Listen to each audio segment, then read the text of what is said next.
질투심은 나쁜 감정일까? 질투심은 왜 생기는 것일까요? 가장 상투적인 답변은 상대방을 너무나 사랑하기 때문입니다. 사랑에 관한 연구라는 책을 쓴 스페인 철학자 호세 오르테가 이 가세트는 사랑이란 무엇인가라는 제목의 서문에서 사랑을 이렇게 정해 내렸습니다. 사랑은 고통의 다른 말이다. 사랑에는 반드시 고통이 따른다는 뜻입니다. 사랑이 주는 고통에는 여러 가지가 있겠지만 가장 큰 고통은 아마도 질투가 아닐까 싶습니다. 사랑과 질투는 동전의 양면처럼 붙어 다니는 감정이기 때문입니다. 프랑스 철학자 롤랑 바르트는 질투심을 느끼는 자신의 괴로움에 대해 이렇게 말합니다. 질투심을 느낄 때 나는 4번 괴로워한다. 우선 질투하는 것 자체가 괴롭고, 질투하는 나 자신을 책망하는 것이 괴롭고, 내 질투심이 상대에게 상처를 줄까봐 두려워 괴롭고, 내가 그런 시시한 감정에 굴복할 수밖에 없다는 것이 괴롭다. 질투가 얼마나 괴로웠으면 이렇게 말했을까요? 질투란 사랑하는 사이끼리 서로의 방향이 어긋날 때 생기는 부차적 감정을 말합니다. 구체적으로는 나를 사랑했던 사람이 나 아닌 다른 사람을 사랑할 때 발생하는 감정이 바로 질투입니다.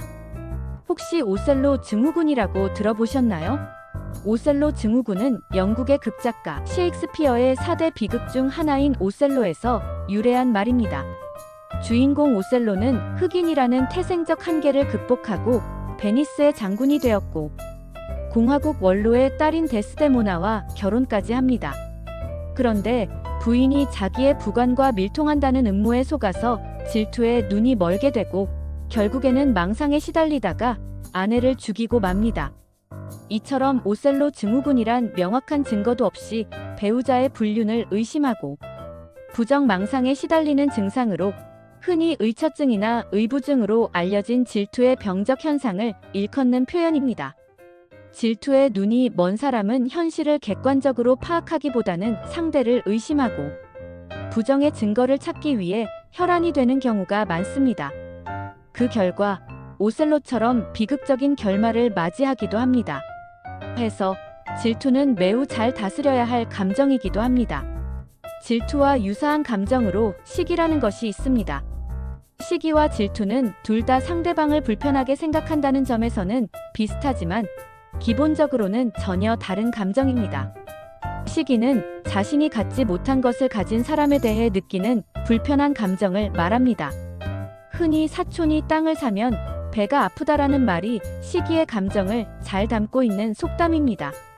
자기도 갖고 싶었으나 못 가진 것을 다른 사람이 가졌을 때 느끼는 감정으로 남이 잘 되는 것을 시샘하여 미워하는 감정을 말합니다. 이에 반해 질투는 자신이 이미 소유한 것을 경쟁자에게 빼앗길지 모른다는 두려움에서 오는 불편한 감정입니다. 시기와 질투 중에서 어떤 감정이 더 위험할까요? 일반적으로는 질투가 더 위험하다고 볼 수 있습니다. 시기라는 감정은 경쟁자 없이 자기 혼자 일방적으로 시샘하고 미워하는 것이기 때문에 시샘을 당하는 사람은 자기를 시기하고 있다는 사실조차 모르는 경우도 있습니다.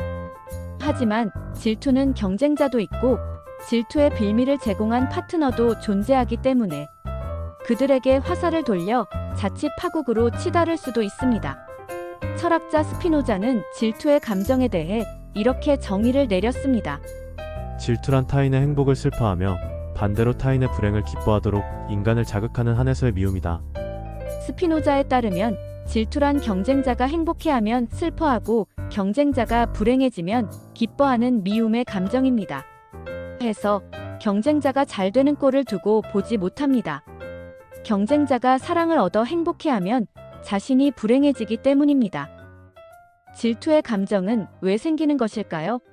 흔히 사람들은 상대방을 너무 사랑하기 때문에 그렇다고 말하는 경우가 많습니다. 물론 그런 측면도 있습니다. 질투는 사랑이 잉태한 부정적 감정입니다. 자신이 사랑하지 않는 사람에게는 질투의 감정도 생기지 않습니다. 하지만 질투를 사랑의 부산물로만 생각하는 것도 합당하지는 않습니다. 질투의 감정이 발생하는 보다 근본적인 원인은 상대방을 자신의 소유물이라고 생각하기 때문입니다. 흔히 우리는 누군가를 사랑할 때 상대를 자신의 소유물처럼 여기는 경우가 왕왕 있습니다. 그래서 자기 것을 누군가가 가로챈다고 생각하기 때문에 질투의 감정이 생기는 것입니다. 그런데 사랑의 관계는 영원하지도 않고 소유의 관계는 더더욱 아닙니다. 사랑은 양쪽이 서로 좋아하는 감정 때문에 시작됩니다. 하지만 시간이 흘러 처음의 감정이 사그라지거나 없어지면 사랑의 관계가 종료되기도 합니다. 그런데 사람들은 한번 맺은 사랑의 연으로 상대가 자신만의 소유라고 생각하기 쉽습니다. 그 결과 파트너가 다른 사람과 가까워질 것 같은 낌새만 보이면 질투의 감정이 불타오르게 됩니다. 그렇게 되면 그전까지는 파트너에 대해서 별 신경을 쓰지 않던 사람도 갑자기 경계하기 시작합니다. 제 먹기 싫은 떡, 남 주기는 아깝다는 속담이 있는데 사랑의 감정이 시들해져도 남에게 주기는 아깝다고 생각하는 경우도 많습니다. 철학자 에리히 프롬은 그의 저서 소유냐, 존재냐에서 현대인의 소유욕에 대한 신경증적 증상들을 경고하였습니다.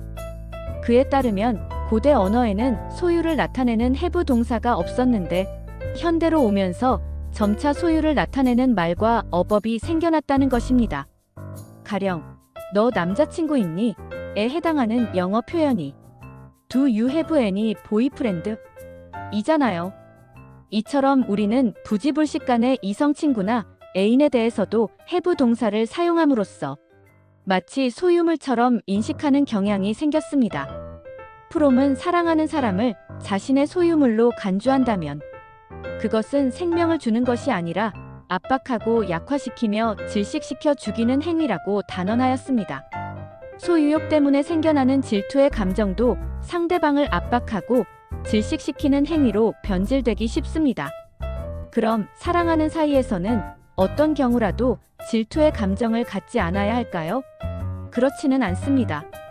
사실 질투의 감정은 갖지 않으려고 마음먹는다고 막을 수 있는 것이 아닙니다. 상황이 원치 않는 쪽으로 흘러가면 저절로 생겨나는 감정입니다. 하지만 상대를 자신의 소유물로 생각하지 않는다면 극단적인 파국으로 진행되는 것은 어느 정도 막을 수 있습니다. 또 질투의 감정이 무조건 나쁜 것만은 아닙니다. 진화심리학자인 데이비드 버스는 그의 책 질투에서 방어 메커니즘으로서의 질투의 정당성을 강조합니다. 질투가 잠재적이거나 실질적인 배우자의 부정을 방지하는데 효과가 있다는 것입니다. 평소에는 파트너에게 별다른 애정을 베풀지 않던 사람도 질투를 느끼면 애정을 쏟기도 하잖아요. 그 결과 파트너의 부정을 막는데 어느 정도 도움이 됩니다. 한편 질투는 애인이나 배우자와의 관계에만 국한되는 감정이 아닙니다.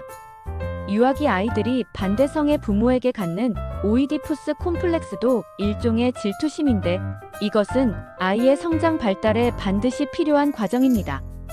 유소년기에는 형제자매 사이에서 질투를 느끼고 청소년기에는 친구 사이에 질투를 느끼기도 합니다. 그만큼 질투란 인간관계에서 흔히 발생하는 보편적 현상입니다. 데이비드 버스는 이러한 질투가 타인과 탄탄한 관계를 맺고 그 관계를 인식하며 개별적 자아를 형성하는데 반드시 필요한 과정이라고 강조했습니다. 질투가 반드시 나쁜 것만은 아니라는 뜻입니다.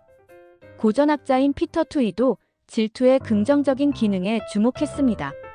그는 질투라는 책에서 질투심이 수많은 미술작품이나 문학작품 속에서 훌륭한 창작의 동기가 되어왔다고 주장하였습니다.